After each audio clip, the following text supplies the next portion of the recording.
What's up, everybody? Welcome to the video. Today I want to share a story, a hospital story that talks about how everything happens for a reason. When I was in Texas doing my rotation, emergency medicine rotation during medical school, I didn't have a car, so I would take the Uber after shifts, especially at night.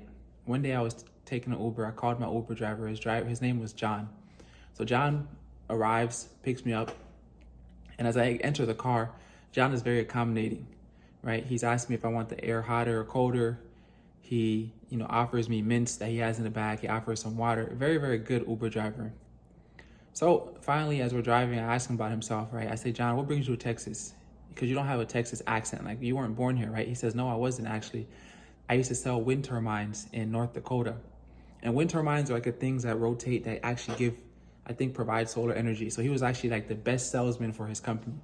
He could tell you everything about a wind turbine, how much wind it generates, how much solar energy it captures, size, the width, the diameter, the velocity at which it moved. He was like the expert at wind turbines. So I said, so what made you stop?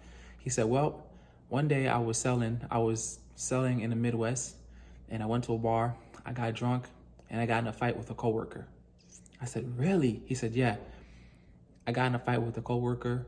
The fight was a fair exchange. He took some hits, he gave some hits back, but the coworker actually hit him in the eye and he broke his orbital bone, the bone right here, broke his orbital socket, and the orbital started to swell. So the bone started to swell.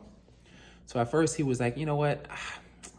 I might just put some ice on it and leave it. But something told him, like, just go to the hospital, get it checked out, make sure there's no infection, since, the person's fist hit his face, right? There's bacteria on the hand and stuff.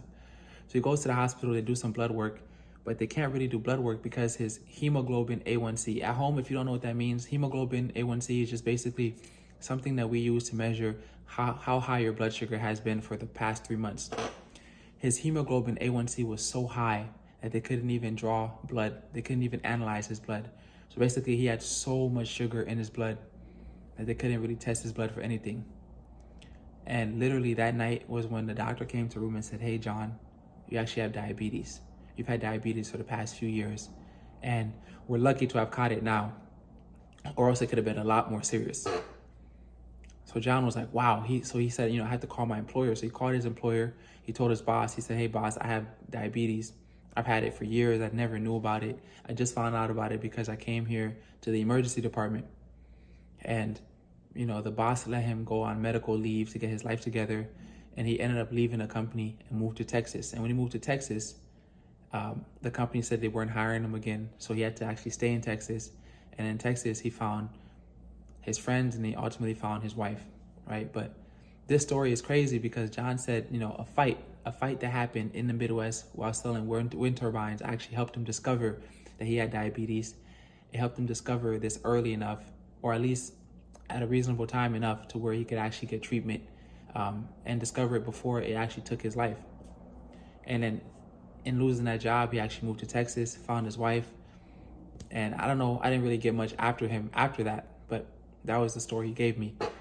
So it really hit me when I got home. I was like, wow, in every failure, there is a seed of equivalent success. You just had to find it. Even in the bad, there's a good, right? Even in John's fight and losing his job, he learned that he had diabetes and was able to save himself from losing a limb, losing his eyesight, and things of that sort. So everything in life happens for a reason. And I figured I would just share this story because it touched me and it could touch any of you guys at home.